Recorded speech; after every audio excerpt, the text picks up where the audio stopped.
Assalamualaikum warahmatullahi wabarakatuh. Alhamdulillah nahmaduhu wa nasta'inuhu wa nastaghfiruh wa na'udzu billahi min shururi anfusina wa min sayyiati a'malina may yahdihillahu fala mudilla lahu wa may yudlil fala hadiya lahu. Asyhadu an la ilaha illallah wahdahu la syarika lah wa asyhadu anna Muhammadan 'abduhu wa rasuluhu amma ba'du fa inna khairal kalami kalamullah wa khairal huda huda Muhammadin sallallahu alaihi wasallam.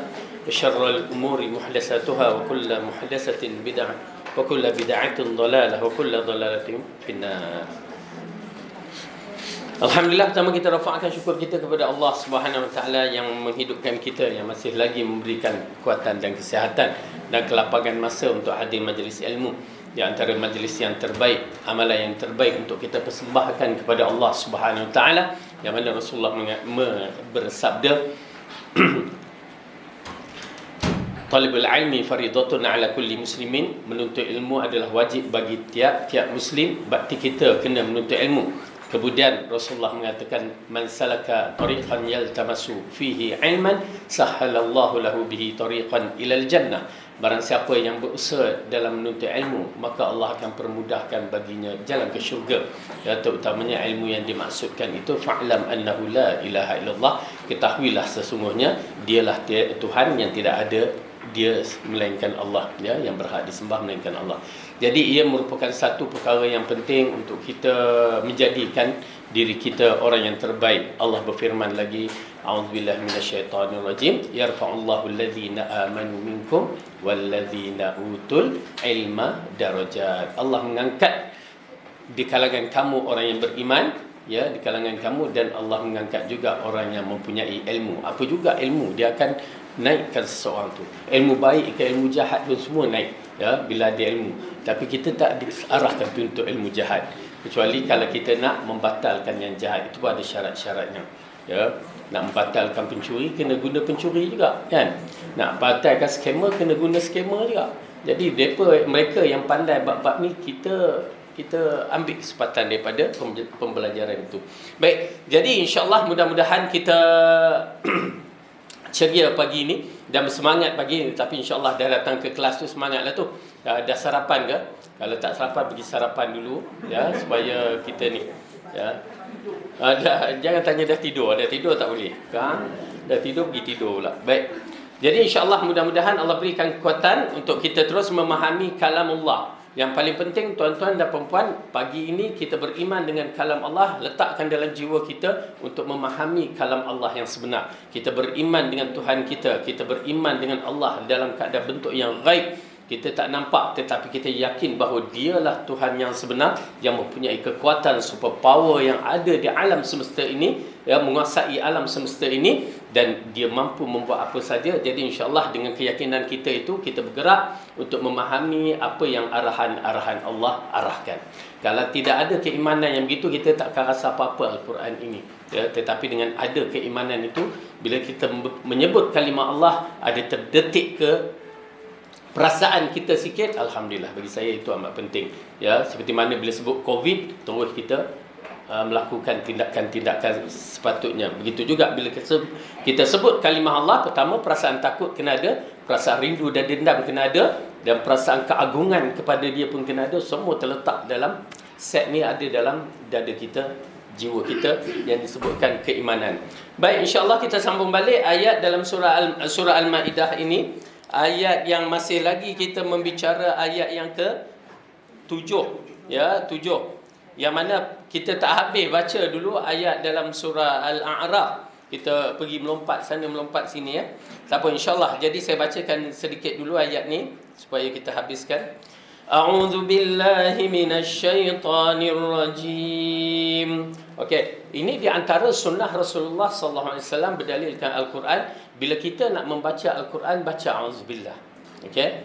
Kemudian pada tiap-tiap awal surah, bismillah. Okey. Tetapi kalau kita baca tengah-tengah surah, maka tidak ada bismillah sebenarnya. Baca a'udzubillah. Walaupun benda tu khilaf, kita hormati pandangan-pandangan orang lain, tetapi kita mengatakan yang paling tepat baca a'udzubillah dan mulakan ayat tu. Okey. Baik.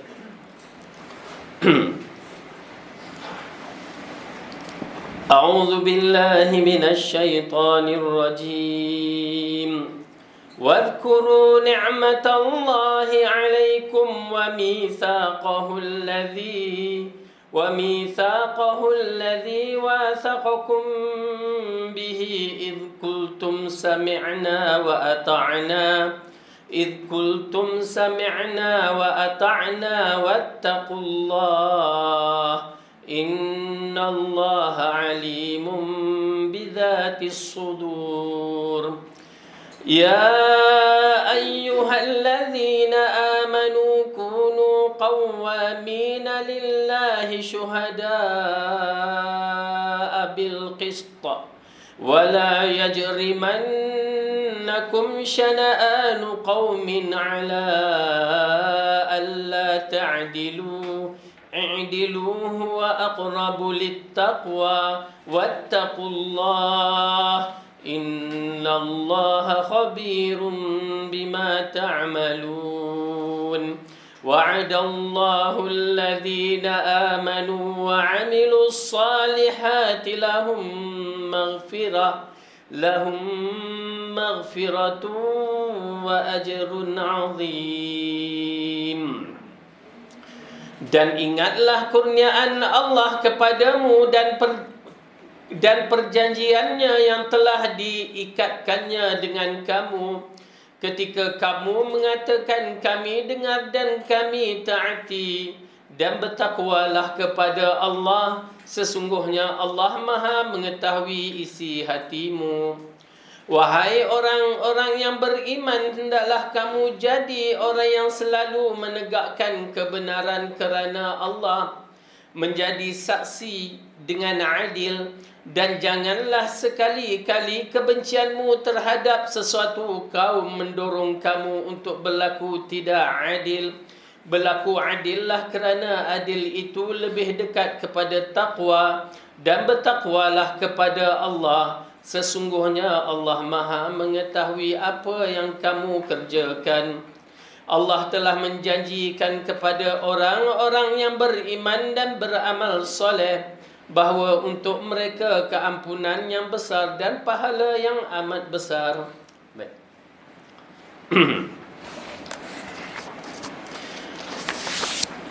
Ibnu Katsir telah mengingatkan kepada kita pada pelajaran yang lepas tentang di antara nikmat-nikmat yang Allah bagikan. Pertama, perjanjian kita terhadap Allah yang saya bacakan. Di antara ulama tafsir mengatakan ini adalah perjanjian-perjanjian kita yang pertama sebelum kita muncul ke alam dunia. Di mana di dalam surah Al-A'raf, ya, buka surah Al-A'raf ataupun tengok dalam surah Al-A'raf ayat yang ke-172. Surah Al-A'raf ayat 172. Allah berfirman, "Wa id akhadha rabbuka min bani Adam min zuhurihim dzurriyyatahum wa ashhadahum ala anfusihim alastu bi rabbikum qalu bala shahidna an taqulu yawmal qiyamati inna kunna an hadza ghafilin." Dan ingatlah ketika Tuhanmu mengeluarkan keturunan anak-anak Adam dari sulbi mereka, dan Allah mengambil kesaksian terhadap jiwa mereka seraya berfirman, "Bukankah aku ini Tuhanmu?" Ya, kalimah ini digunakan Rabb, ya. Bukankah aku ini Tuhan yang maha hebat, ya, Tuhan kamu ni. Ya, dia tak sebut ilah di situ. Oleh kerana itu tauhid rububiyah merupakan tauhid yang dahsyat, kita katakan. Tak ada siapa boleh menggunakannya, tetapi Fir'aun menggunakannya, ayah pin gunakannya. Ya, ini jenis orang yang tak faham apa arti rububiyah. Ya, okey. Kemudian Allah katakan apa lagi? Lalu mereka menjawab, "Betul, Engkau Tuhan kami. Kami menjadi saksi. Kami lakukan yang demikian itu agar di hari kiamat kamu tidak mengatakan sesungguhnya kami anak Adam adalah orang-orang yang lalai terhadap keesaan Tuhan." Ya, keesaan Rabb, kalimah Rabb itu.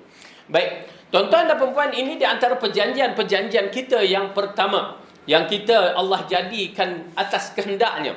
Oleh kerana itu kita alhamdulillah Allah jadi atas kehendaknya, dan dia akan memberikan nikmat kepada kita ataupun memberikan azab jika kita tak mengikutnya. Maka perjanjian yang pertama sekali dibagi, kita ingat ke? Ingat? Takkan ingatnya benda ni alam ghaib. Habis macam mana kita boleh tahu? Disebabkan Al-Quran yang berbicara. Ya, berbicara menceritakan hal perkara yang ghaib yang telah berlaku, yang mana wajib kita imani. Ni bila kita sebut bab ghaib, begitu kedudukannya.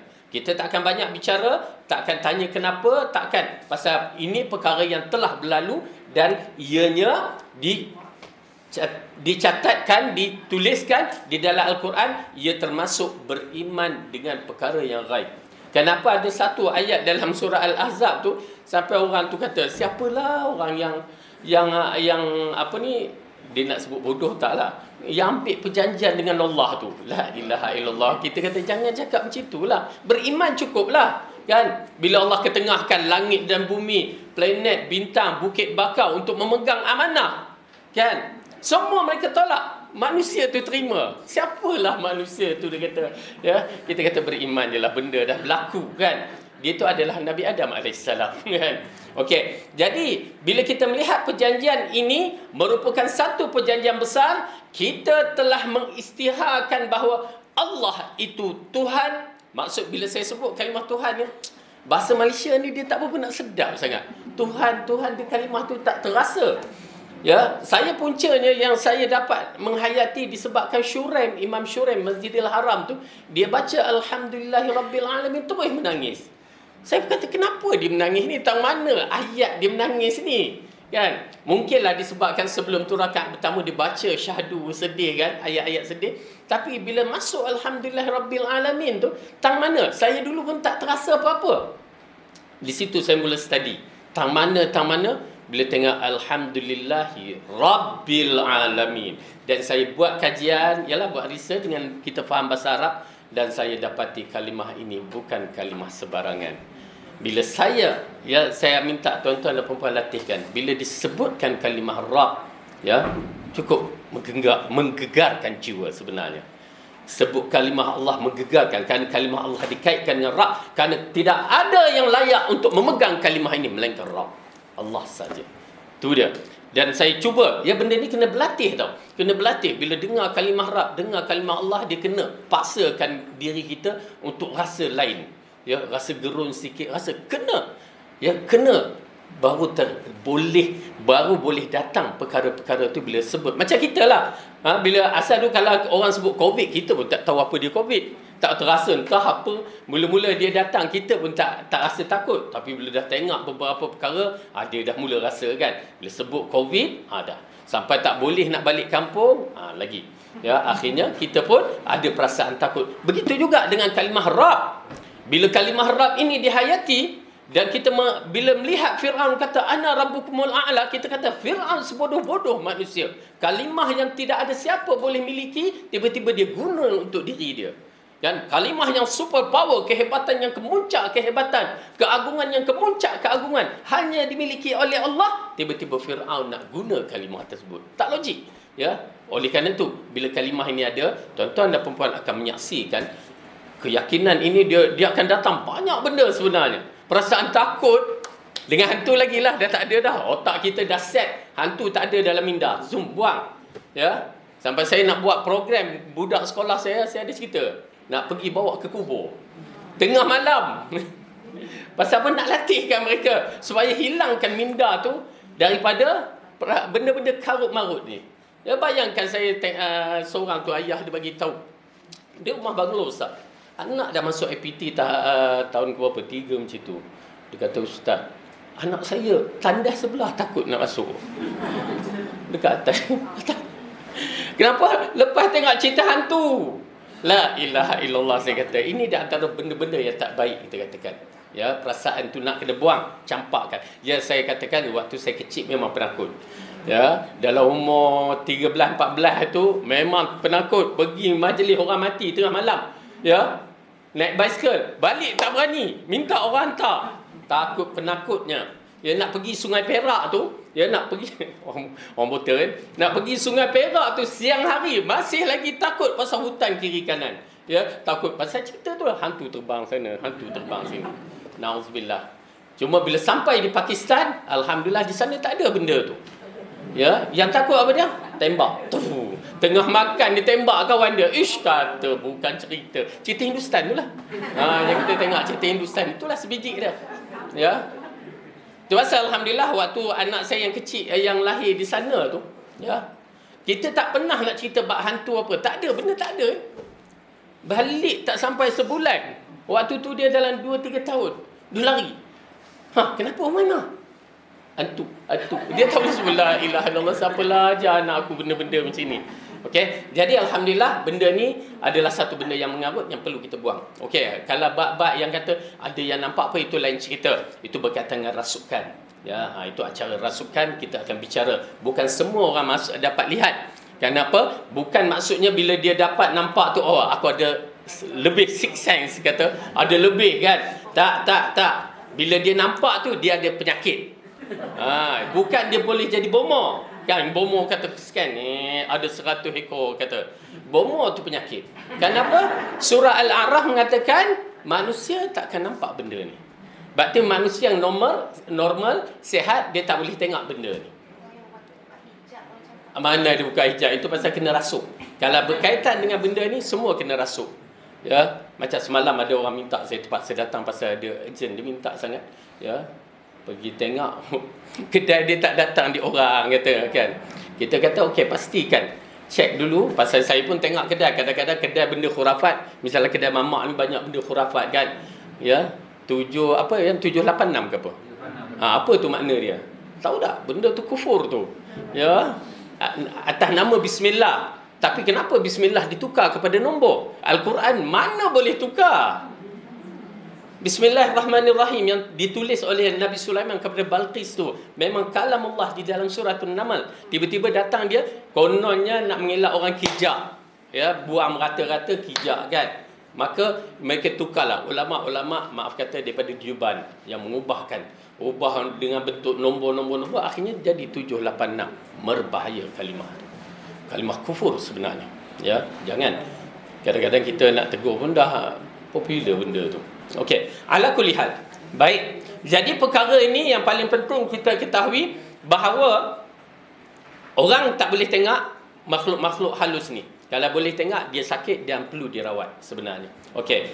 Melainkan Rasulullah itu pun bukan selalu dia nampak. Yang atas wahyu Allah baru dia hingga dia berdakwah kepada jin-jin yang berada di kota Mekah. Baik. Jadi di sini kita kembali kepada Al-Quran, ayat yang kita baca tadi, perjanjian kita dengan Allah, ya, dalam ayat yang 172 ini adalah mengiktiraf Allah itu Rabb. Dengar kalimah wa iz akhadha rabbuka, kalimah Rabb ni ya, min bani Adam min zuhurihim dzurriyyatahum.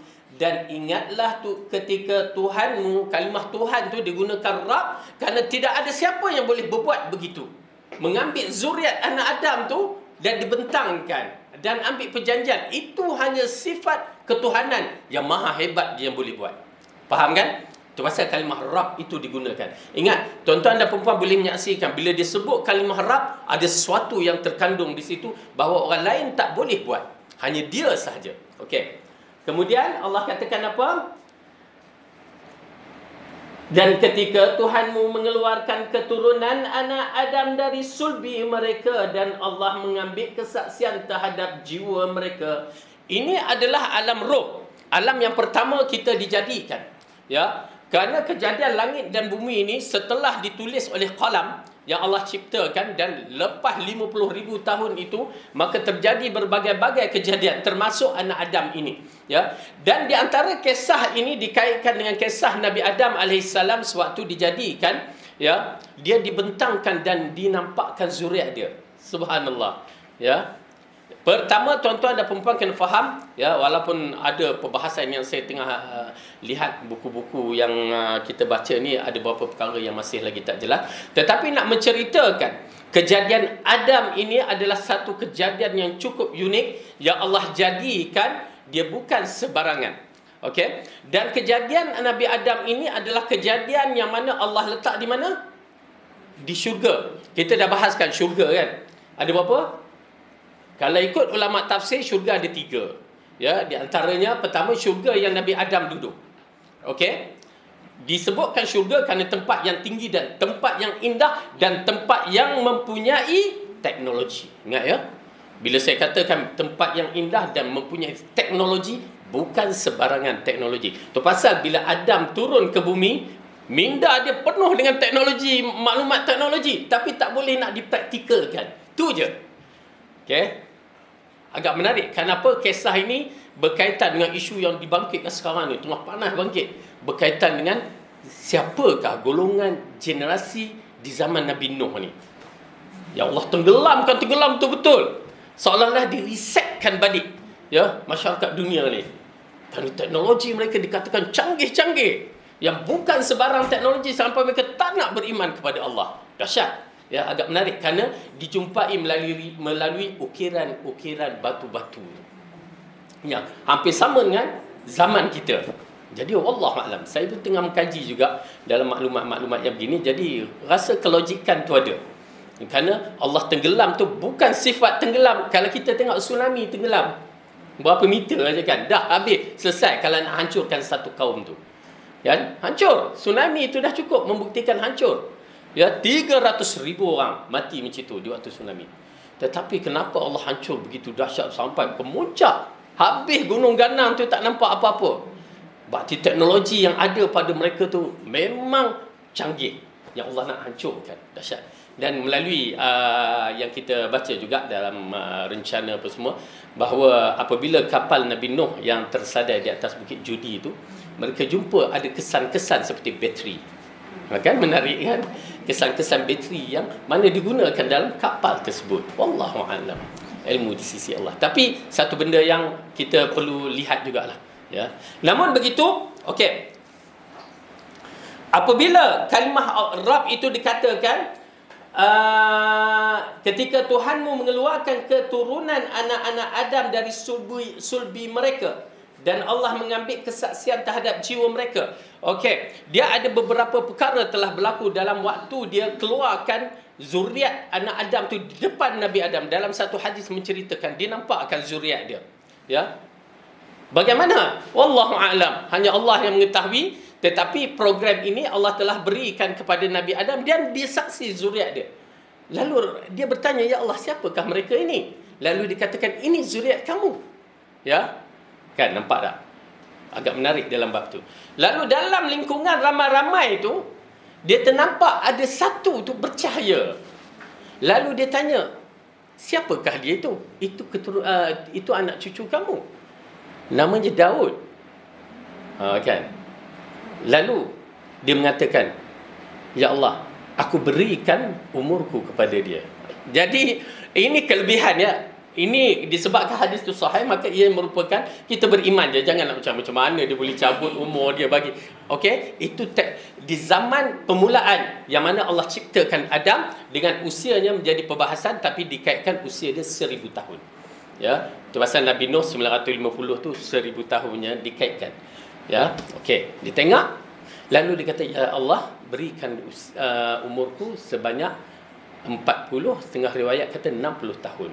Ditambahkan kepada Nabi Daud sahaja, ya. Yang lain tak ada. Kan? Yang lain tak ada. Satu. Dan orang yang diberikan umur seperti itu pada Nabi Daud, dan para nabi diberikan pilihan untuk hidup ataupun mati. Bila sampai ajal dia akan diberikan pilihan. Okey, biasa nabi pilih yang terbaik. Bukan tak nak hidup. Dia nak pilih yang terbaik. Kan? Yang terbaik yakni maksudnya seperti Rasulullah mengatakan bertemu dengan Allah Subhanahu Wa Taala. Itu pasal dia mati. Ya, dicabutkan nyawa. Jadi para nabi, ingat ya, setiap keputusan dalam hadis, setiap keputusan dalam kisah para nabi yang lepas-lepas, semuanya menunjukkan para nabi memilih yang terbaik, kecuali Nabi Yunus yang tersilap dalam bab tu. Sehingga dia di tengah itu, tapi itu pengajaran untuk kita sebenarnya. Tapi dia tersilap. Di situ ialah sifat para nabi manusia kan, kadang-kadang ada betul, ada silap, tapi yang mana tersilap tu Allah tegur. Itu pasal dia jadi maksum dalam bab-bab yang ini. Okey. Lepas tu kita menyaksikan pada hari kematian Nabi Adam alaihissalam, dia tahu dah umur dia, tiba-tiba malaikat maut datang bertemu dengan Adam. Lalu dia kata, tak ke umur aku ada lagi 40 ataupun riwayat kata 60 tahun. Kan kamu telah bagi kepada pada Daud kan? Lupa Adam kata. Bila lupa Adam, anak cucu dia pun lupa. Kan Allah kata begitu kan, Rasulullah kata. Jadi itu pasal kita ni pun lupa. Ngapai Quran tak lekat-lekat kan? Itulah. Jadi itulah kesnya. Baik, ala kulli hal. Itu di antara yang berlaku sewaktu kejadian Adam Nun di atas langit waktu itu. Ya. Itu pasal tuan-tuan dan perempuan jangan terkejut. Kenapa NASA begitu hebat ya, begitu dahsyat nak teroka angkasa lepas tu. Di antaranya yang kita saksikan, pertama dia nak cari kat mana Nabi Adam ni duduk sebenarnya. Dan bagi kita sebagai seorang Islam tak kisah, pergilah. Pergilah, belahlah langit kerana nak mencari ilmu atau mengkaji kebesaran Allah dengan syarat mencari kebesaran Allah. Kita tengok kat langit tu pun masya-Allah. Bila saya di antara tempat yang paling saya suka melihat galaksi tu. Cukup cantik, cukup menarik, ya. Okey, baik. Pergi ke sana atas tujuan apa? Okey, kalau dia nak mencari tempat Nabi Adam duduk tu tak menjadi kesalahan. Ya, tetapi kita nak kalau jumpa beriman. Itu dia. Yang paling penting beriman. Tu pasal bila dikatakan Marikh, planet Marikh bersesuaian dengan bumi. Kenapa? Ada air. Bila ada air H2O, berarti ada oksigen. Berarti oksigen, itu pasal Allah sebutkan dalam surah Al-Anbiya, air punca kehidupan. Kerana ada di situ datang maklumat tentang oksigen ada dan beberapa perkara yang menarik. Okey, baik. Dia cari, masih lagi tak jumpa, kita katakan. Kemudian apa yang dicari lagi? Ya. Aywa, Nabi Isa. Ingat ya, NASA siapa dia yang ni? Orang-orang dalamannya. Di antaranya Yahudi. Orang Yahudi ni, kita nak sebut apa ya? Dia tahu, tapi dia tak nak menunjukkan dia beriman. Dia tahu. Itu pasal bila dia lawan Rasulullah, di antara orang Yahudi, Kristian, dia lawan. Dia tengok, memang ni Rasul. Tak boleh nak tipu. Tapi disebabkan Rasul tu Arab, dia tak suka. Dia nak bangsa dia. Okey. Di antaranya Nabi Isa alaihissalam. Kenapa? Dia baca tak? Saya pernah cakap, dia baca tak hadis? Dia hafal tak Quran? Dia hafal Quran, dia baca hadis.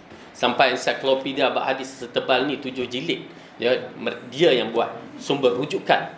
Dalam tu ada Bukhari, Muslim. Nak cari, dulu tak ada komputer ni. Ya, nak cari hadis Bukhari, buka. Memang buka, jumpa. Kamus Arab yang terbaik, Al-Munjid, orientalis yang buat. Bukan orang Islam, orientalis. Munjid tu terbagi kepada dua, munjid bahasa, munjid alam. Ensiklopedia itulah. Ya, tapi munjid alam tu berbahaya.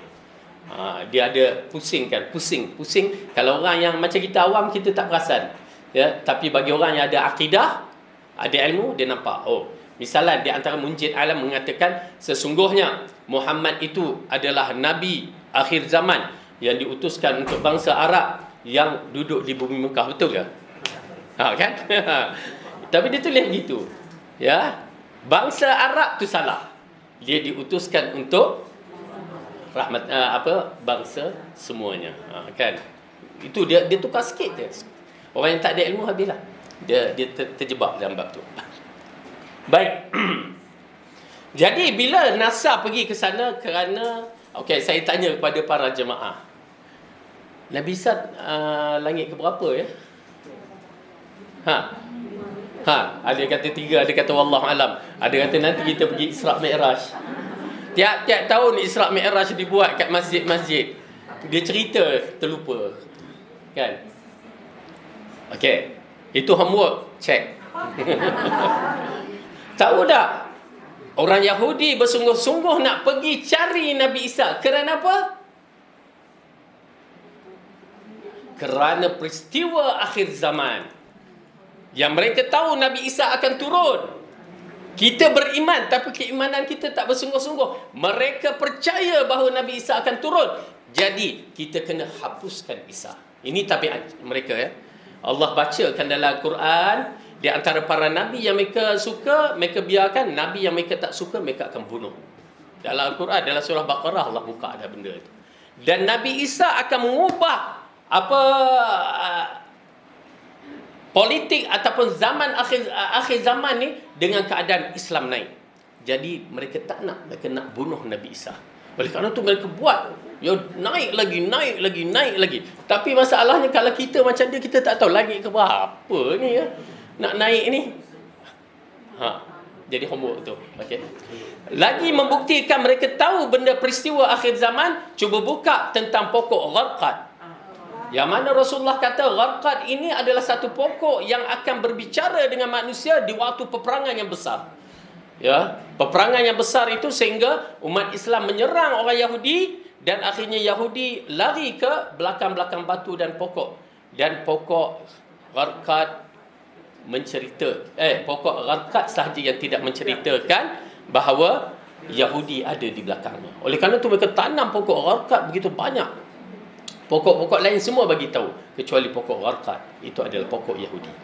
Nak tahu kena tengok dalam internet ya, pokok gharqad. Pada tahun saya makan pada tahun 2000 berapa ke diisytiharkan minta donation untuk tanam pokok tersebut di bumi Yahudi.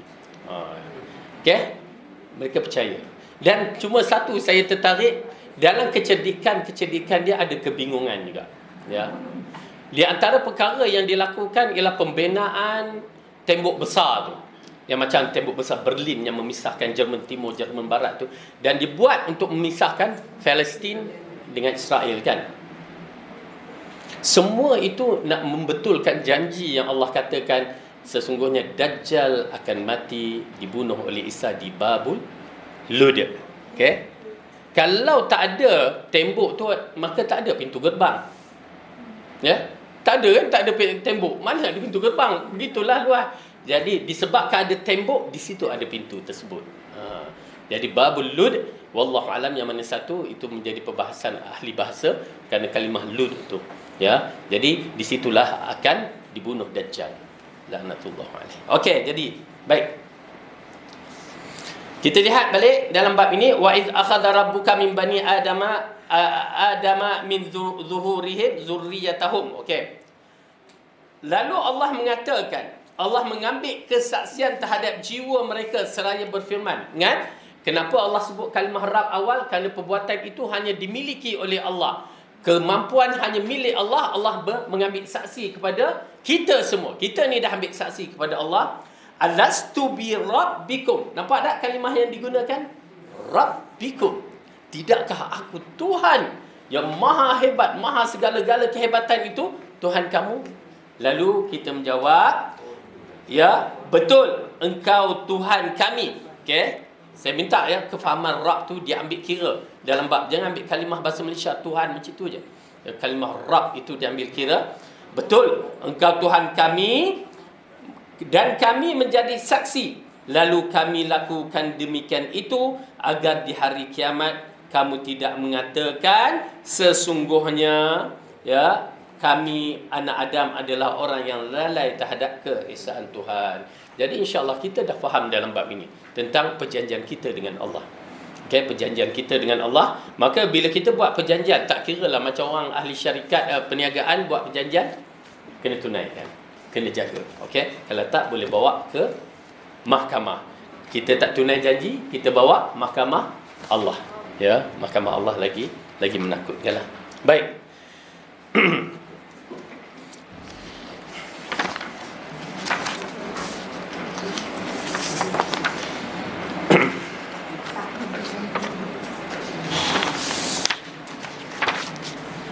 Kemudian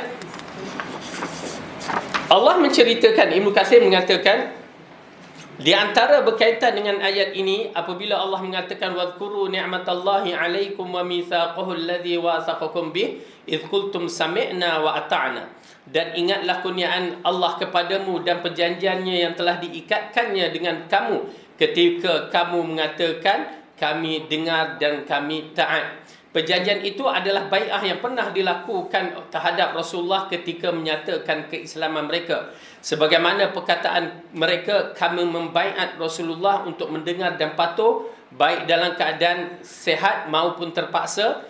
Kami pun akan lebih mendahului diri baginda atas diri kami. Kami pun berjanji tidak akan mencabut pemerintahan dari pemiliknya. Okey, baik, ini di antara juga dikaitkan dengan perkataan perjanjian dengan Rasulullah, kalimah sami'na wa ata'na. Kalimah ini adalah kalimah agung sebenarnya bagi para sahabat, dia memahami, tidak seperti mana kita faham. Ya, kerana apabila sahabat mengatakan kami dengar dan kami patuh, maka kita menyaksikan dia akan dengar dan patuh, tak berbelah bagi. Ini adalah sifat kita pengikut Rasulullah. Itu kaedah dia. Bagaimana bila kita menjadi umat kepada Rasulullah, kalimah ini adalah asas bagi kita. Sami'na wa ata'na. Kami dengar dan kami patuh. Ya, tuan-tuan dan perempuan, kalau kita saksikan para sahabat berada dengan Rasulullah sallallahu alaihi wasallam, kalimah itu dah ada dalam minda mereka, dah disetkan, kecuali orang-orang munafik sahaja yang tak akan terima. Tetapi orang yang beriman seperti sahabat radhiyallahu anhum, mereka dah bersedia. Sami'na wa ata'na, kami dengar dan kami patuh. Arah aja. Ya, bak kata arah sahaja ke mana pergi, mereka akan ikut. Ini dia para sahabat kalau nak tahu. Mereka tak akan bertanya. Saya tertarik dalam satu hadis apabila Rasulullah SAW mengatakan sesungguhnya berkaitan dengan satu peperangan, Rasulullah mengarahkan, wahai Ali, pergilah kamu terus, ya, dan jangan berpaling ke belakang. Tahu tak? Waktu dia keluar masjid, Rasulullah panggil, Ali. Dia tetap tegak. Ya, ya Rasulullah. Dia tak paling belakang. Disebabkan dia faham begitu. Kita kata, apa luruh bendul pula? Tak, dengan hadis tidak begitu. Ya, bila dengan hadis tak ada istilah luruh bendul, tetapi itulah tabiatnya. Ali terus berdiri tanpa menoleh ke belakang kerana Rasulullah dah arah, jangan toleh belakang. Ya. Okey, jadi ini di antara perkara yang kena kita faham, sami'na wa ata'na. Dan kalimah ini perlu diterapkan dalam jiwa kita bagi kita yang nak menjadi pengikut setia Rasulullah sallallahu alaihi wasallam. Ya, bukan senang ya? Senang ke? Sah sebenarnya. Tapi saya kata berlatih dalam bab ini untuk menerima apa arahan Allah dan Rasul sehingga datang ketenangan dalam jiwa untuk mengakui inilah lelaki yang agung, yang bukan sekadar Habibi ya Rasulullah. Ya, tak ada. Ya, sekadar cakap je aku cinta kamu Rasulullah, tak guna. Tetapi kita menyaksikan para sahabat mencintai Rasulullah dengan darah nyawa mereka. Ya, baik. Jadi kalimah sami'na wa ata'na ini digunakan sewaktu kami membaiat Rasulullah. Saya ambil not-not yang penting kerana isu-isu ni berlaku pada zaman sekarang, ya, supaya kita ambil perhatian. Pertama, bila dikatakan membaiat Rasulullah, al-bai'ah, kalimah bai'ah ini adalah kalimah perjanjian, taat setia. Ya, ingat ya, bai'ah. Dan kalimah ini tidak boleh diguna sebarangan. Kalau nak tahu kalimah ini, masyarakat kita, terutamanya golongan Sufism, ahli tarikat, menggunakan kalimah bai'ah. Anak-anak pengikutnya berbai'ah dengan Tok Buku. Berbahaya. Kerana kalimah itu tidak boleh digunakan sesuka hati. Dan kalimah itu boleh digunakan kalau bentuk bai'ah yang asas ini hanya dalam bentuk khilafah Islamiyah saja, pemerintahan Islam. Ya, ada khilafah, di situ ada bai'ah. Kalau tak ada khilafah, tak boleh. Dan bai'ah ini berbahaya kerana apa? Dia taat setia, sanggup sampai satu tahap, sanggup mati. Itu pasal yang berbahaya tu. Kita baca dalam sejarah bagaimana gerakan-gerakan golongan ni sampai sanggup mati disebabkan bai'ah. Pernah tak kita dengar bai'ah, dia kalau keluar dari suatu misalan kumpulan, maka isterinya tertalak satu ketika dulu, kan? Kan? Salah tu. Dan bai'ah tu batal sebenarnya. Kalau keluar dari kumpulan ni, ya, isteri dia jatuh talak. Okey. Bagi apa yang saya tengok, tak sah bai'ah tersebut. Bahkan tidak dibenarkan. Oleh kerana itu, bai'ah, tak kira kamu dalam pertubuhan, parti ataupun jemaah mana pun, tidak ada bai'ah dalam bentuk-bentuk yang kita katakan bai'ah yang besar ini, kecuali kalau nak bai'ah untuk menunaikan solat fardu kewajipan, itu tak apa, itu tak menjadi masalah, ya. Tetapi dari sudut taat setia sehingga membuta tuli tidak dibenarkan, ya, tidak dibenarkan. Oleh kerana itu, bila kita lihat dalam bab-bab tragedi, ya, terutamanya kalau kita tahu Daesh ataupun kumpulan apa ya, Daesh ya, apa ya, ISIS tu, ya, mereka ada bai'ah mereka, dan bai'ah mereka, ingat waktu Rasulullah sallallahu alaihi wasallam membuat bai'ah mati, ya, di Hudaibiyah, lalu dikatakan ini tangan Osman dan ini tangan aku, dia letak bai'ah untuk mati. Tahu tak? Semua para sahabat berbai'ah. Dan wanita-wanita dari sudut tak adalah pegang bai'ah macam tu, tapi lelaki semua berbai'ah, sehingga Allah turun ayat yang memuji mereka itu sanggup mati walaupun apa terjadi. Tu tiba-tiba dengar Osman bukan dibunuh, tapi mereka sekat, tahan je, lepas tu dilepaskan. Tahu tak, kalau berlaku tu memang sejarah menceritakan mengalir darah orang kafir Quraisy tak terhitung. Dahsyat, kerana banyak mati, bukan sebarangan tu, ya.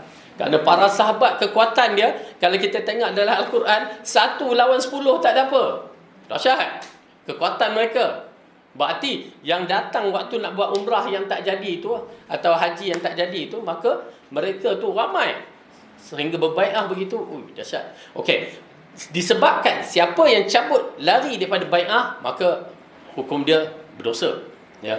Oleh kerana itu, tidak ada bai'ah melainkan tertegak khalifah Islamiah di zaman ini, ya.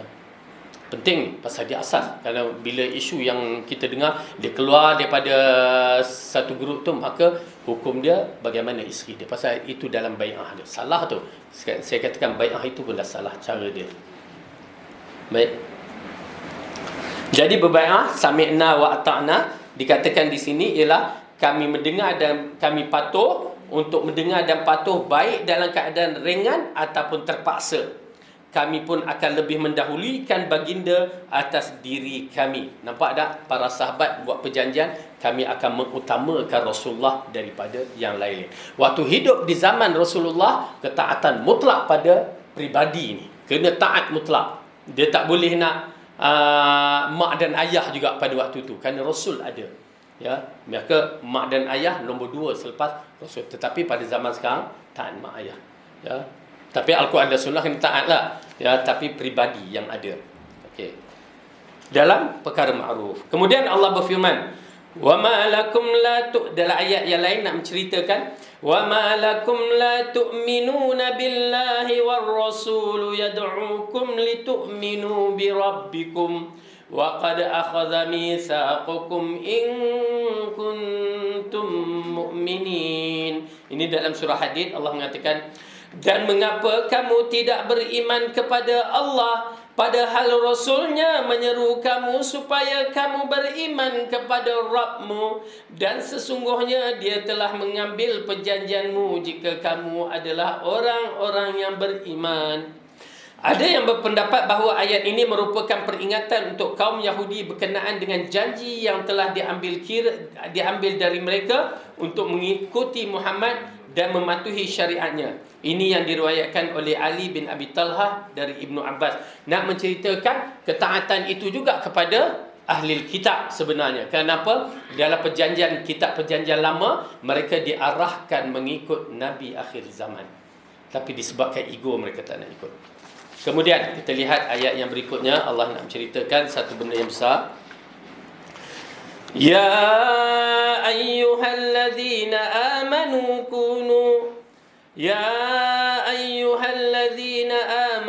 kunu qawwamina lillahi syuhada'a bil qist wa la yajrimannakum syana'anu qaumin 'ala alla ta'dilu i'dilu huwa aqrabu littaqwa wattaqullah innallaha khabirum bima ta'malun. Hai orang yang beriman, hendaklah kamu menjadi orang yang selalu menegakkan kebenaran kerana Allah, menjadi saksi dengan adil, dan janganlah sekali-kali kebencianmu terhadap sesuatu kaum mendorong kamu untuk berlaku tidak adil. Berlaku adillah kerana adil itu lebih dekat kepada ketakwaan, dan bertakwalah kepada Allah. Sesungguhnya Allah Maha mengetahui apa yang kamu kerjakan. Okey, pertama kita lihat penafsiran ini dari Ibnu Katsir. Apabila Allah mengatakan ya ayyuhallazina amanu kunu qawwamina lillah, hai orang yang beriman, hendaklah kamu menjadi orang yang selalu menegak kebenaran kerana Allah.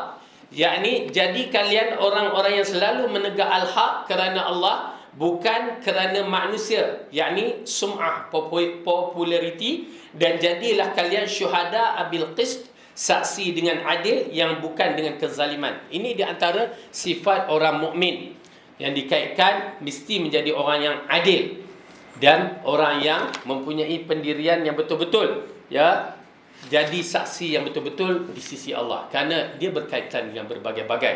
Kerana kita ini, bila kita menyebut kita sebagai seorang Muslim, kita adalah khalifah di muka bumi, yang bertanggungjawab untuk mentadbir bumi dengan syarat, dengan ada ilmu, ya, mengikut Quran dan Sunnah. Kita tidak ada pilihan. Tetapi bila kita lari, di situlah kesilapan yang berlaku, yang menyebabkan dahlah kita di zaman kita ni dah hina. Bila kita tinggal Quran dan As-Sunnah, maka kita jadi hina. Kita bukan di zaman Bani Abbasiyah, Bani Umayyah ataupun Uthmaniyah. Ya, zaman itu telah lalu, hanya tinggal kenangan. Ataupun kerajaan kesultanan Islam Melayu Melaka. Ya, kehebatan yang tidak ada ke tolok bandingnya, hanya tinggal sejarah saja. Itu pun sejarah Melayu kita diputar belitkan. Sayang sejarah kita. Tapi nak menceritakan, okey, kita di zaman ini kalau kita tak kembali kepada Al-Quran dan As-Sunnah, kita akan dihinakan. Ya, akan dihina. Dahlah kita jadi orang yang lemah. Kita ni sebagai seorang Islam, tetapi bab kata dalam hadis seperti makanan yang lazat yang menjadi rebutan orang ramai. Ya, binatang yang lemah ditangkap oleh binatang buas, berebut-rebut seperti hyenas berebut-rebut sama mereka. Berarti begitu keadaan Islam sekarang, berarti lemah sangat-sangat. Tinggal bergantung pada peribadi je. Ingat ya tuan-tuan dan puan-puan, bila kita belajar Quran dan Sunnah, jaminan tu dah ada. Rasulullah mengatakan la tazalu ta'ifatum min ummati zahirin 'alal haq. Akan berterusan di kalangan umat aku yang akan menegak kebenaran. Akan berterusan ni, bermula daripada Rasulullah sampai akhir zaman. Siapa dia? Okey, la yadurruhum man khazalahum. Tidak ada siapa yang boleh memudaratkan dia. Dia nak block ke, dia nak tahan ke, tak ada. Dia tak kisah. Hatta ya'tiyal amrullah, sehingga datang keputusan Allah, menang ataupun mati syahid. Golongan ni ada. Bagaimana sifat golongan ni? Kita saksikan balik. Taraktu fikum syai'aini lam tudillu ba'dahuma, kata Rasulullah. Aku tinggalkan kepada kamu dua perkara. Ini sifat orang ni, golongan ni. Dan kamu takkan sesat untuk selama-lamanya. Apa dia? Kitabullah, Al-Quran, was sunnati, dan hadis Rasulullah sallallahu alaihi wasallam yang sahih. Itu dia. Okey, kita dah pegang. Alhamdulillah, saya katakan kita dah pegang. InsyaAllah orang yang belajar di Yayasan Ta'lim ni dia faham benda-benda ni. Dia akan pegang hadis sahih. Okey. Kemudian dia tak terhenti kat situ. Ya. Alaikum bis sunnati was sunnatil khulafa ar-rasyidin al-mahdiyyin. Hendaklah kamu di atas jalanku dan jalan khulafa ar-rasyidin yang mendapat petunjuk, dan gigitlah dengan gerham. Maksudnya kita pegang betul-betul apa yang dibawa oleh Rasulullah dan para sahabat. Tang situ sahabat muncul. Yang sahabat muncul, tang situ hadis tu. Berarti penafsiran Al-Quran dan As-Sunnah mesti mengikut penafsiran para sahabat. Kerana ramai yang menggunakan Al-Quran Sunnah, tapi bila kita tengok tafsir, lari. Baru ni saya buka klik, oh, ya Allah, ada hamba tunjuk kan. Al-Qari'ah tu, ini dari Indonesia lah yang berlaku. Al-Qari'ah, dia tahu tak tuan-tuan dan perempuan, apakah makna Al-Qari'ah? Kita tahu kiamat kan. Dia kata bukan. Al-Qari'ah tu pembaca Quran lelaki, Qari. Pembaca Quran Qari'ah. Gila, saya kata. Memang sesat. Memang gila. Macam tu dia boleh tafsir. Betul dia tak kerti bahasa Arab. Nampak? Itu pasal kita kata kadang-kadang orang yang belajar bahasa Arab baru belajar, oh dah habis harfiah nak tafsir. Jangan. Kena masuk ilmu tafsir baru boleh. Kalau tak dia jadi macam tu. Sudahnya Al-Qari'ah tu dia pembaca Quran perempuan. Jahat. Sesat. Okey, baik. Bila kita pegang Quran dan Sunnah, Rasulullah tafsirkan lagi generasi yang terbaik ini, khairun nasi qarni, summal ladzina yalunahum, summal ladzina yalunahum.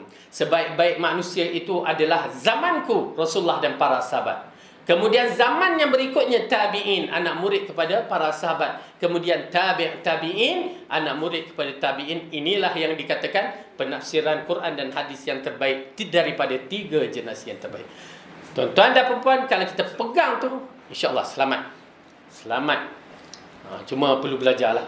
Ya, alhamdulillah yayasan ta'lim. Allah berikan kebaikan kepadanya. Okey, baik. Jadi kita nampak ya. Jadi ini je. Golongan ini akan muncul sepanjang jalan dan sepanjang zaman dan mereka ada di seluruh dunia. Jangan takut. Ya. Saya terkejut bila dapat satu mesej daripada sahabat-sahabat. Tahukah kita berapa ramai ustaz-ustaz sunnah di Indonesia? Ramainya. Dekat 1,000 orang. Tak pernah dengar. Kita tahu Khalid Basalama, Ustaz Syafiq, Ustaz 2-3 orang ustaz tu. Rupanya ramainya, cuma mereka tak menonjol. Ya, macam ustaz kita juga ada yang tak menonjol. Ya. Tak apa. Ada hikmah. Kalau menonjol orang kena gam pula. Ya. Biar Ustaz Fadil tak apa. Ala kulli hal, nak menceritakan bahawa golongan ini tetap berada. Cuma tuan-tuan dan puan-puan peganglah, hati-hatilah, kerana perjalanan akhir zaman ini agak sengit. Ya, percaturan dia sengit. Jangan sampai kita tertinggal Al-Quran dan Sunnah di hari-hari tua. Saya terpaksa cakap ni disebabkan saya melihat generasi ini pada peringkat awal dengan ustaz-ustaz Sunnah, di akhir dia pergi dengan ustaz-ustaz tak Sunnah pula. Ya, kesian.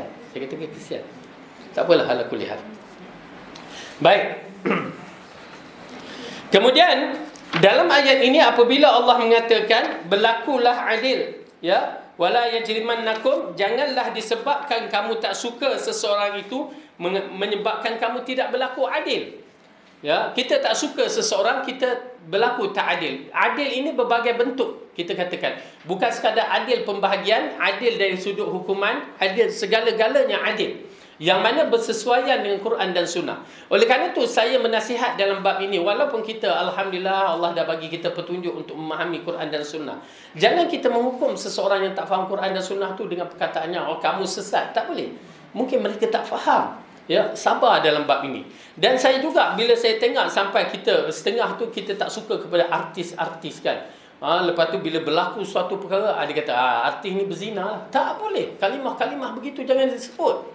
Yo, kalimah di antara yang tak boleh disebut melepaskan perkara mengkafirkan orang, melaknatkan orang, ya. Lagi apa? Menuduh orang berzina. Ya, ini menuduh orang berliwat. Ini semua benda-benda yang tak boleh dikeluar dari mulut kita, melainkan ada bukti dan ada saksi. Dan menuduh orang berzina mesti ada 4 saksi. Kalau hanya mengikut kata orang, kita akan disebat sebenarnya. Yo, kita akan disebat. Ini kita tengok, mentang-mentang kita tak suka dia tu, terus kita hukum dia. Tak boleh. Walau dia orang kafir, tak boleh. Untuk mengatakan dia berzina atau apa, tak boleh. Na'udzubillah. Kerana kalimah tu adalah kalimah jahat. Kalimah yang bukan dibawa sebagai seorang yang beriman. Okey, jadi kita kena adil dalam bab ini. Tak kiralah dalam bentuk apa juga, terutamanya dalam keluarga kita, di antara pembahagian-pembahagian anak-anak kita yang kecil ke besar ke, pembahagian kena adil. Sehingga kan kalau tak salah ya, bertakwalah kepada Allah, berlaku adillah terhadap anak kamu. Bila melanjutkan, aku tidak menjadi saksi atas kezaliman ayahku pulang dan menarik sedekahnya kembali. Nak menceritakan bahawa kisah para sahabat pun berlaku. Bila anak seorang bapa tidak adil pada anak-anaknya, maka dia akan menyebabkan kasih sayang anak pada mak bapak tu akan berubah. Ya, dia kata mak ayah tak adil. Ini bagi anak-anak yang dah besar. Tetapi adil ini kita melihat keadaan bentuk juga. Ya, kalau anak tu kaya, anak yang miskin tu kita fahamkan. Ya, arti keadilan. ya, arti adil yang sebenar. Takkanlah nak bagi sama, sedangkan anak yang kaya tu dah kaya, yang miskin tu kita bantulah. Yang macam yang ni badan dia ala kadar, okey, yang ni masya-Allah, jadi biryani dia setengah sepinggan, yang ni 2 pinggan, barulah adil, kan? Maksud bersesuaian keadaan dia. Ini bagi dia sepinggan, nak bagi dia besar yang ni 2 pinggan. Itu rasa tak adil. Disebabkan dia tak larat nak ngabiskan 2 pinggan tu. Yang ni sepinggan tak ada apa-apa. Okey? Baik. Tetapi saya agak tertarik dalam isu ni apabila disalahgunakan penafsiran berkaitan adil. Ya, walaupun orang kafir kita katakan kena adil, tetapi kita kena faham dari sudut adil yang bagaimana. Ya, adil dari sudut hukuman, adil dari sudut pemberian ataupun keputusan. Namun ada satu perkara terhadap orang kafir kita kena faham, ya. Kita tidak boleh samakan dia dengan orang yang beriman. La yastawiyan, takkan sama, ya. Kerana apa? Kerana mereka itu tidak mengenal pencipta mereka. Kita mengenal. Oleh kerana itu orang yang beriman ni jahat macam mana pun masih lagi diterima di sisi Allah.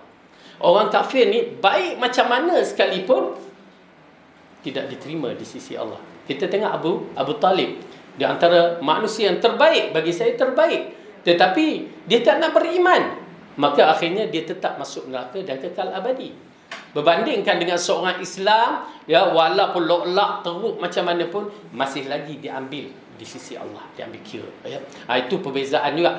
Tetapi yang kedua, kadang-kadang susah juga nak bicara ni, tapi pasal saya mendapat klip-klip video yang begini, tak terang rasa bersalah. Terang rasa bersalah juga, kan? Apabila isu dikaitkan, diguna ayat, ya, diguna ayat ni, wala yajrimannakum syana'anu qaumin ala alla ta'dilu, ya, janganlah disebabkan mana tadi, dan janganlah sekali-kali kebencianmu terhadap suatu kaum yang mendorongkan kamu untuk berlaku tidak adil, ya. Ini berkaitan, digunakan ayat itu berkaitan dengan orang kafir dari sudut politik. Tuan-tuan dan puan-puan, saya terpaksa sebut jugalah, apabila kita membicarakan ayat Al-Quran, kena adil lah, kena jujur dengan Allah.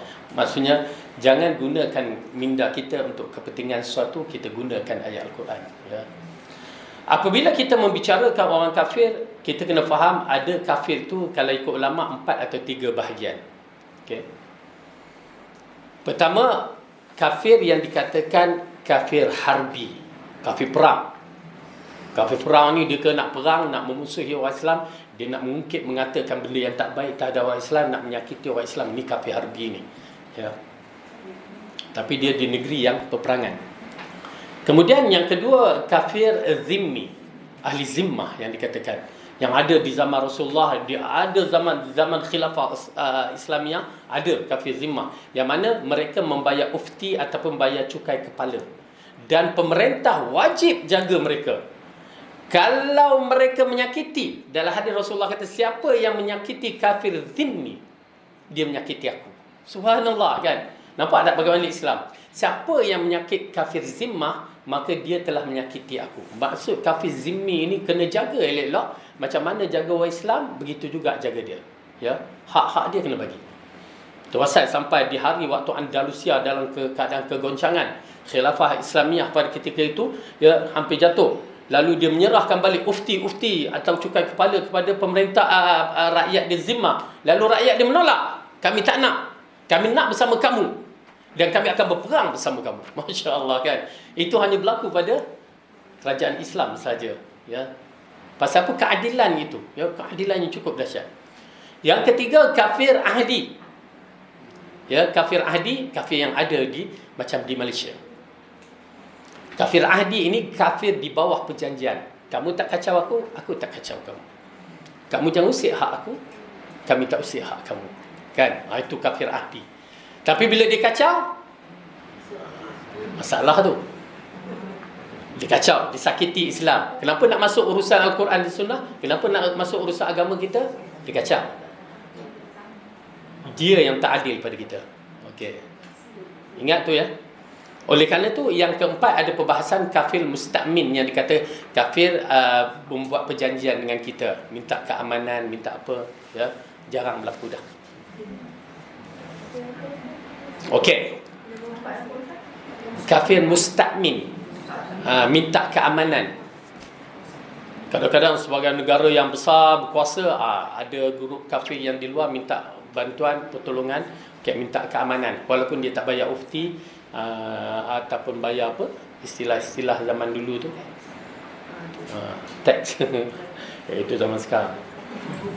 Okey, baik ya. Orang Islam kenal kafir ni, dan kita orang Islam, dia kaedah dia ada satu kaedah bagi kita dinamakan wala wal bara. Kalau siapa yang memahami wala wal bara ni, wala kesetiaan kita pada agama kita, kepada Islam ni, dan bara penentangan kita tak setuju dengan orang-orang ataupun apa-apa yang bercanggah dengan Islam.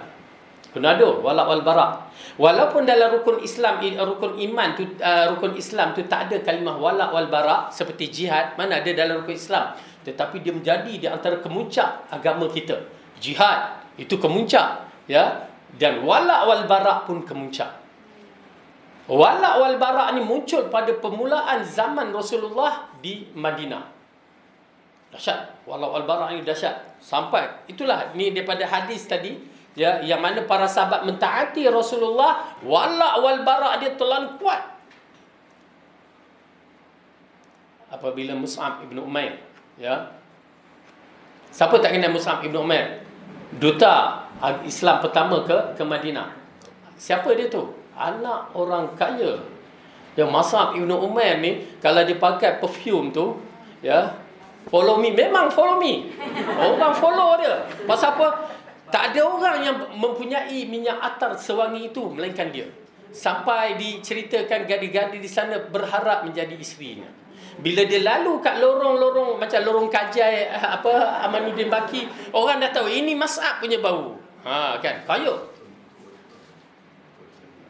Tapi dia terpaksa tinggal maknya kerana tak mau beragama. Abangnya tak mau beragama. Dahsyat. Dia tinggal sehelai sepinggang. Rasulullah menangis waktu menyaksikan kematian dia. Tutup kafan ke atas, terbuka kaki. Tutup kaki, terbuka. Sampai turun ayat Al-Quran, minal mu'minina rijalun, di kalangan orang mukmin yang membenarkan perjanjian dia dengan Allah, yang masih belum tercapainya ataupun tersampainya akhir peristiwa kemenangan Islam, mereka telah gugur. Mus'ab ibn Umair. Dahsyat. Pada hari waktu abang dia ditawan dalam siri peperangan, ya, Badar, dikatakan abang dia tu kan, dikatakan tepuskan budak ni macam ni. Lelaki ni pada mak dia orang kaya.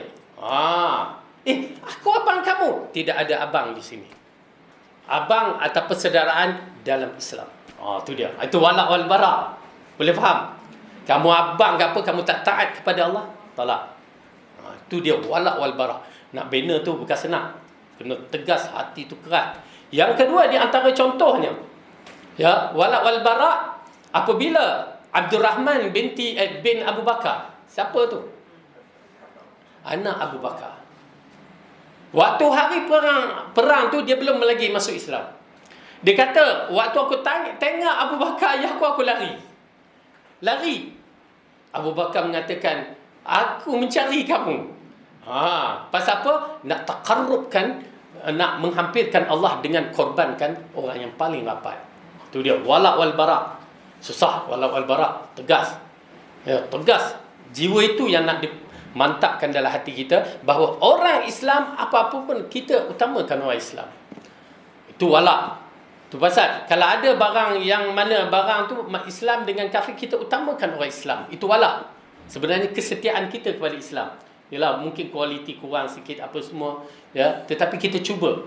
Tapi kalau dah kualiti teruk sangat, terpaksa-paksalah, itu lain cerita. Kita cuba, ya, meninggikan orang Islam, tapi orang Islam tak faham. Itu pasal kalau ada wala, tahu tak apa berlaku di Madinah, ya. Madinah Yahudi pegang perniagaan. Dahsyat. Sehingga kan sistem riba terbina di situ. Sehingga kan orang-orang selain daripada Yahudi memang kena tindas lah. Rasulullah datang ke Madinah. Rasulullah datang ke Madinah. Mereka dia ahli perniagaan juga. Satu je, ya, dia mulakan wala' wal bara'. Itu dia. Ta'akhir persaudaraan, ya persaudaraan, lepas tu wala' wal bara'. Bermula orang hanya beli pada orang Islam. Dah penduduk Madinah semua Islam, beli kepada orang Islam. Sampai Yahudi mula sedikit, ya, kurang. Dan orang Islam pula berniaga macam Osman bin Affan. Ya, subhanallah. Waktu telaga yang dibeli tu orang lain tak boleh nak beli. Mahal sangat Yahudi tu letak. Aku beli, dia kata. Yahudi kata okey, tapi perjanjian. Separuh kamu, separuh aku. Pula ada. Macam mana? Akhirnya kata macam mana? Bergile-gile. Hari ni aku, esok kamu. Hari ni aku, esoknya kamu. Macam tu, bergile-gile. Okey. Apa Sayyidina Osman buat?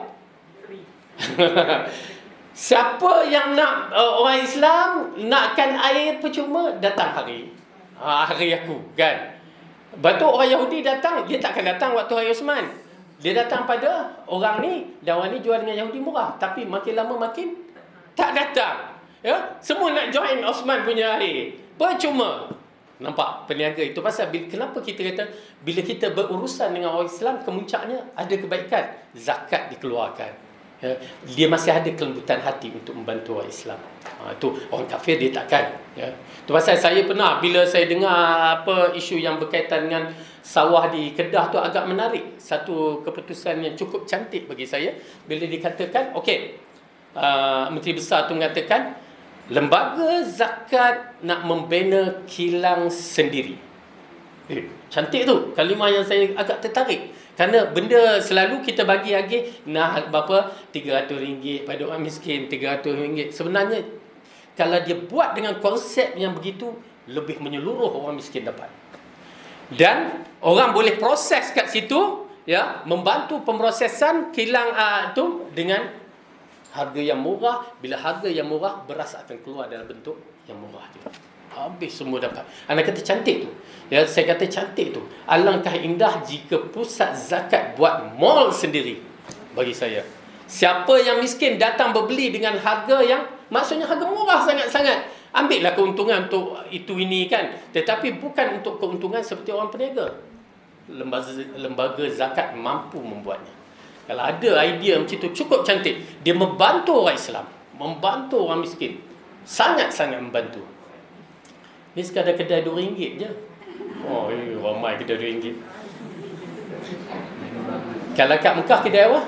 RM3. Nak tahu itulah. Semua konsep sama, dia ambil kat China je. Ya, bawa ke Malaysia. Kedai RM2, sana RM3.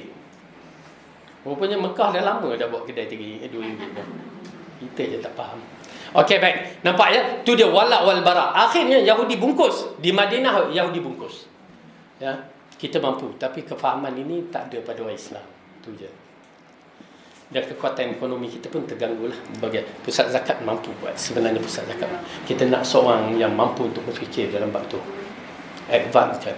Kalau dia mampu membina satu mall di kawasan miskin, saya katakan okey, kat luar ikan kembung RM16. Berapa ikan kembung?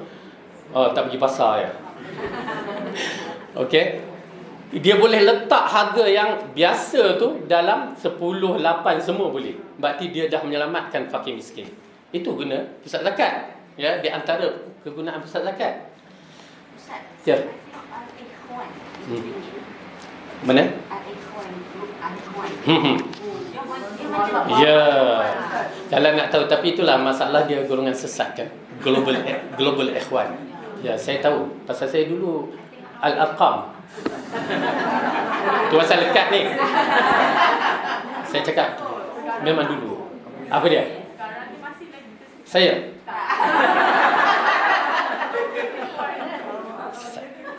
Dia punya perniagaan tu kita tak nafikan, bagus, tetapi dia punya i'tiqad tu. Wala' wal bara' dia kesetiaan. Kalau nak tahu dia, tu dia. Kita puji tang situ. Kalau nak tahu wala' dia, orang dia beli kat dia je. Tapi sayanglah, memang sayanglah. Nauzubillah min dzalik. Mudah-mudahan Allah bagi petunjuk lah. Itu je. Okey, baik. Kita lihat. Kerana isu yang berkaitan ini, apabila seorang tu, maaflah, saya bukan politik, tapi terpaksa tafsir, dia nak membenarkan, maaflah, orang politik membenarkan DAP itu, lalu digunakan ayat ini. Ya, jangan kita dikatakan ayat ini apa? Janganlah kita menghukum dan janganlah sekali-kali kebencianmu terhadap suatu kaum menolak kamu berlaku adil. Tidak adil, berlakulah adil, kerana adil itu lebih dekat dengan ketakwaan. Dia seolah-olah mempromotkan, maaflah, DAP. Saya katakan dia tidak faham arti pemerintahan. Ya, orang yang bukan Islam, kita kena faham, orang kafir sebelum mendapat tampuk tak sama dengan orang Islam. Ya, orang kafir dia boleh berlembut sebelum mendapat tampuk pemerintahan, tetapi bila dia dapat tampuk pemerintahan, kita akan lihat apa berlaku. Itu je saya boleh cakap. Apabila Allah mengatakan dalam Al-Quran, lan tarda 'ankal yahud wal nasara, orang Yahudi dan Nasrani takkan redha, itu orang ahli kitab. Ini kan pula orang yang tidak diturunkan kitab lagi benci. Kemudian Allah katakan dalam surah Ali Imran, ya, yang agak menarik, sampai Dr. Asri sendiri membaca ayat tu berkali-kali untuk mengingatkan kita. Ha antum ulai tuhibbunahum wala yuhibbunakum. Kamu tahu tak? Mereka itu kamu suka dia tak suka kat kamu. Tu'minuna billahi, macam mana ayat tu? Ha antum ulai tuhibbunahum wala yuhibbunakum wa tu'minuna bil kitab wa tu'minuna bil kitabi kullih wa idza laqukum qalu amanna wa idza khala 'addu 'alaihimul anamil minal ghaiz. Ya, dia kata bila bertemu kita, kami pun bersama kamu, kami beriman begitu begini. Ya, kami boleh baca Al-Quran, tafsir Al-Quran pun, kan? Kemudian tapi bila dia bersendirian, sampai digigit tangan dia benci kat kita. 'Addu 'alaihimul anamil minal ghaiz. Mutu bi ghaizikum. Qul mutu bi ghaizikum, katakan mampuslah kamu. Tu dia. Ayat Quran dah cerita dah, kita je yang tak faham. Itu sebelum pemerintahan. Bila dah dapat pemerintahan, kita akan saksikan. Ya, bukan politik tapi terpaksa. Pasal ustaz tu mentafsirkan ayat ni begitu di waktu suasana politik yang hangat pada ketika tu. Ya, bagi saya ittaqillah, takut pada Allah, ya, dalam bab ini. Datang pula hadis Syiah, apa dia? Ya, pemimpin kafir yang adil itu lebih baik daripada orang Islam yang zalim. Itu hadis Syiah kata tu. Ya. Bukan daripada hadis Rasulullah sallallahu alaihi wasallam. Auzubillah min dzalik. Okey, baik. Maaf, ya, termasuk sikit bab tu. Geramnya cerita. Kita sambung sikit lagi, kita habiskan ayat tadi.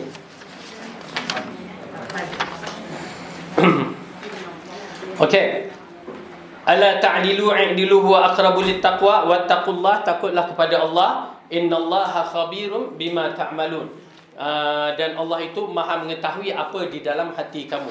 Okey, saya bukakan, jom kita buka tengok surah Ali Imran tadi yang berkaitan dengan orang kafir tadi. Okey, dalam surah Ali Imran.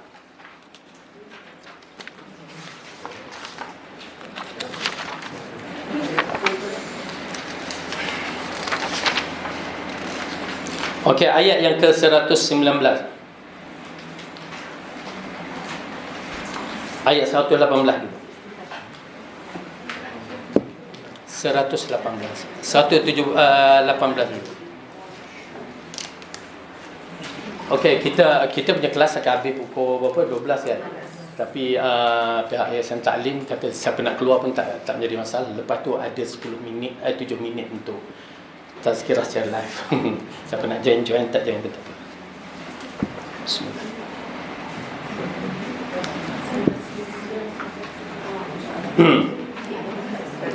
Ayat yang ke-berapa? 118. A'udzu billahi minasy syaithanir rajim. Ya ayyuhalladzina amanu la tattakhidhu bitanatan min dunikum la ya'lunakum khabalan waddu ma 'anittum qad badatil baghdha'u min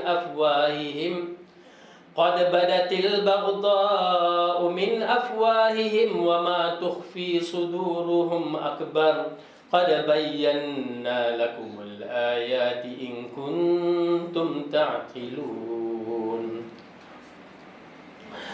Wahai orang-orang yang beriman, janganlah kamu ambil menjadi teman kepercayaan orang-orang di luar kalangan kamu, yakni orang kafir. Mereka tidak hentinya menimbulkan kemudaratan bagimu. Mereka menyukai apa yang menyusahkan kamu. Telah nyata kebencian dari mulut mereka, dan apa yang disembunyikan oleh hati mereka lebih besar lagi. Sesungguhnya telah kami terangkan kepadamu ayat-ayat kami, jika kamu adalah orang yang berakal. Okey, ayat ni menceritakan begitu keadaan orang kafir. Dalam hati itu lebih besar. Hari ini dia sakit, dia saja cucuk. Lepas tu minta maaf. Berbahaya. Ya. Lain bercakap dengan nak menyakit atau nak menguji tu lain.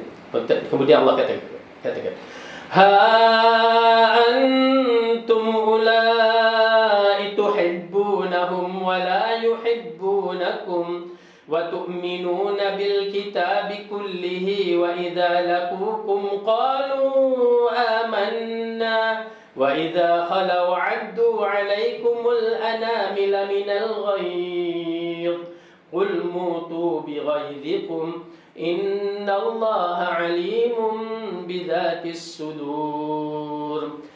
Beginilah kamu menyukai mereka padahal mereka tidak menyukai kamu, dan kamu beriman kepada kitab-kitab semuanya. Apabila mereka menjumpai kamu, mereka berkata kami beriman, dan apabila mereka menyendiri, mereka menggigit hujung jari lantaran marah bercampur benci terhadap kamu. Katakan kepada mereka, matilah kamu kerana kemarahanmu itu. Sesungguhnya Allah mengetahui segala isi hati. Okay? Ini di antara ayat wala wal bara sebenarnya. Yang ayat yang tegas, yang menceritakan hal orang-orang yang tidak beriman dengan orang yang beriman. Kita je yang tak tahu. Tapi Allah ceritakanlah. Dan supaya kita tahu, kalau ikutkan ayat tu, in kuntum ta'qilun, jika kamu ada otak, kamu boleh berfikir. Kamu akan berfikir. Ya? Allah nak ceritakan, maka tanggungjawab kita menerimanya. Dan ayat wala wal bara ini juga termasuk dalam surah Al-Mujadalah. Cuba tengok surah Mujadalah. Surah Mujadalah, surah yang ke 58. Okey. Ayat yang akhir sekali, ayat yang ke-22. Cuma saya tak cerita habis bab Mujadalah ni pasal agak dia akan jadi isu sensitif. Tapi orang yang kuat, dia tak kisah, dia faham. Dan kita kena faham, ya, kafir harbi lain, kafir itu semua lain. Jangan bantai semua kafir harbi lepas ni tak nak bercirai lah kan. Jangan. Mereka sekarang di Malaysia, mereka kafir hadi, yang mana kita ada ruang untuk berdakwah. Akhlak kita kena tonjolkan, ya, muamalah kita kena baik dengan mereka. Tapi yang mana yang suka menyakiti itu je berhati-hati. Ayat yang ke-22, la tajidu qauman yu'minuna billahi wal yawmil akhir yuwadduna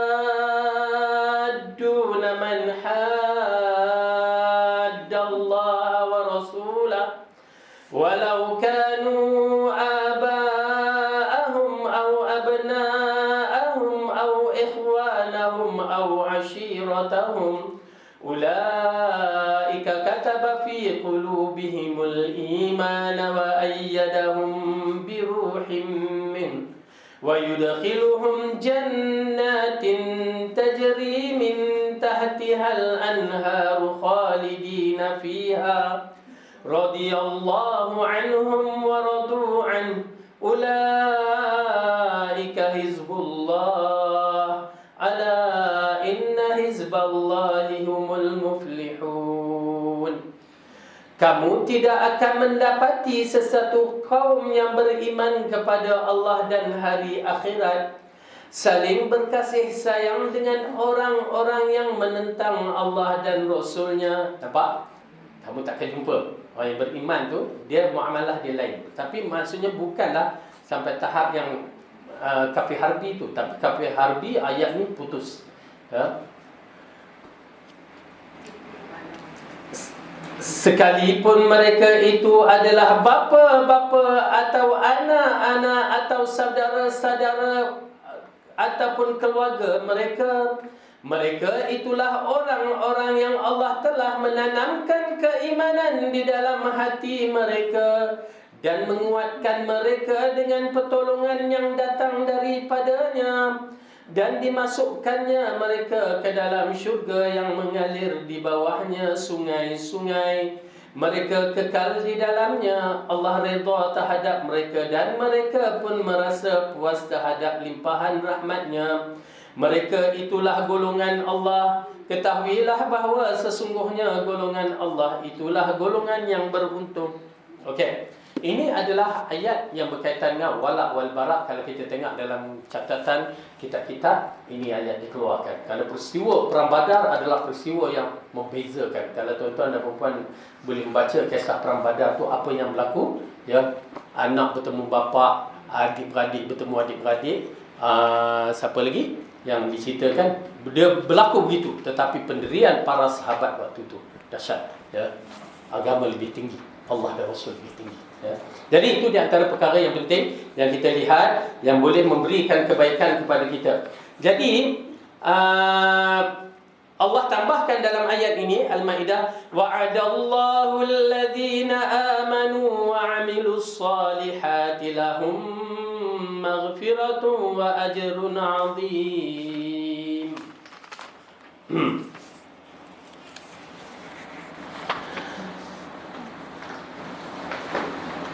Allah telah menjanjikan kepada orang-orang yang beriman dan beramal soleh untuk mereka keampunan dan pahala yang besar. Okey. Apabila kita melihat ayat ni, wa'adallah, Allah berjanji. Innallaha la yukhliful mi'ad. Ya, Allah tak pernah memungkiri janji. Dan Allah bila dia berjanji, dia akan bagi, dia akan bagi. Dan bila dia bagi, kita kena faham bukan sedikit, tetapi kemuncaknya banyak, terlalu banyak. Ini tabiat Allah bagi. Ya, tu pasal bila kita bersedekah RM1, berapa Allah bagi? Kalau yang 10 tu tak ikhlas tu. Ya. 700. Allah katakan satu biji butir beras tu digantikan dengan 700. Itu tabiat yang Allah bagi. Boleh faham? Yang paling ringan, okey, kita kata ikhlas lah, ya, tapi macam dia bagi nasi lemak dah tak laku, kan? 1/10 lah, kan? Macam Al-Quran katakan alif lam mim, alif tu 1 tu 10, lam tu 10, mim tu 10. Nilaian dia. Cuma nak ceritakan bahawa bila Allah bagi, dia akan bagi yang terbaik, kerana sifat Allah suka terbaik. Ya, subhanallah. Itu pasal bila saya katakan Allah itu Maha Pengampun, tahu tak? Dalam jiwa saya ni, ya, saya nak cerita, terbayang satu pengampunan yang cukup dahsyat. Macam mana Allah boleh keluarkan ahli neraka tu yang ada iman sebesar zarah, tak ada apa-apa tu, tapi dikeluarkan. Sifat pengampun Allah tu tak boleh nak gambar. Dan saya beriman, ya, saya beriman sangat-sangat. Oleh kerana tu bila saya meminta, saya akan meminta kepada Tuhan yang memiliki keampunan, kehebatannya. Bila-bila masa dia boleh bagi. Cuma dia nak bagi tak tu, itu urusan dia. Tapi bila dia bagi, Masya Allah, ya, berdoalah. Okey, jadi insya-Allah ayat ini perkara yang penting, dan saya agak tertarik bila ayat itu mengatakan sesungguhnya Allah mengetahui apa yang ada di dalam hati kita, satu, dan kedua, Allah memberikan pengampunan yang besar dan ajrun azim. Ganjaran besar apa dia? Syurga.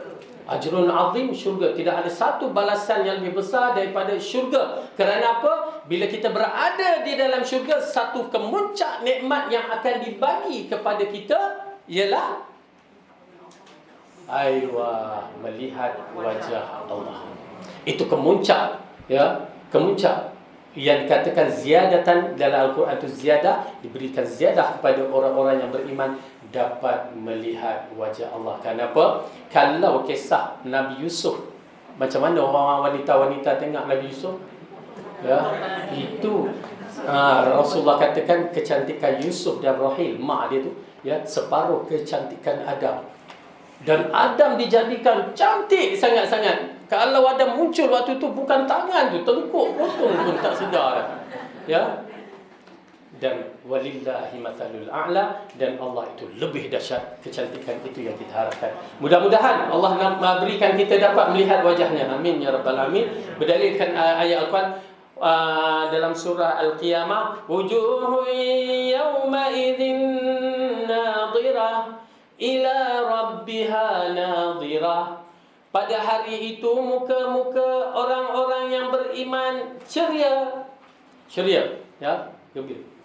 Kerana apa? Kerana mereka mendapat lihat wajah Allah. Imam Syafi'i rahimahullah mengatakan, di sinilah mengisbatkan bahawa Allah mempunyai wajah. Ya, subhanallah. Tapi ingat ya, di kalangan masyarakat kita tak beriman kewujudan wajah Allah. Itu jadi masalahnya. Masalah. Golongan yang beriman cara falsafah, dia tak beriman. Dia kata Allah tak ada wajah macam tu. Nauzubillah. Ya, Imam Syafi'i jelas mengatakan Allah mempunyai wajah, tetapi dia menolak. Oleh kerana itu saya katakan berimanlah dengan Allah cara yang betul. Beriman dengan Allah cara yang betul, insya-Allah bila kita berada di akhirat nanti, alhamdulillah kita dah tahu ya, keimanan itulah yang akan membawa kita sampai ke syurga dan dapat melihat wajah Allah. Okey, kita berhenti di sini. Ada apa soalan? Kiamat. Ayat apa siapa hafal? 32. 22. Saya kena tengok juga. Apa-apa tapi nombor tak tahu.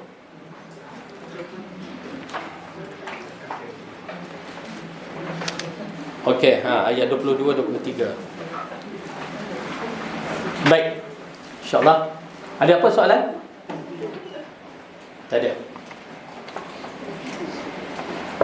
Jadi insya-Allah apa yang penting dalam bab ini kita dapat ilmu yang bermanfaat dan kita jadikan ilmu tersebut untuk kita beramal. Dan tuan-tuan dan puan-puan, kita sebagai orang yang berpegang pada Quran Sunnah, istiqamah dalam hari-hari yang menakutkan begini, dan kita minta Allah, pasti Allah berikan kebaikan kepada kita, bangun-bangun tidur sampai kita tidur balik, dan Allah jadikan kita orang yang terbaik di sisinya, dan Allah ampunkan dosa kita dan memberikan kita dan keluarga kita menjadi ahli syurga. Amin. Aqulu qawli hadza wa astaghfirullah li wa lakum. Assalamualaikum warahmatullahi wabarakatuh.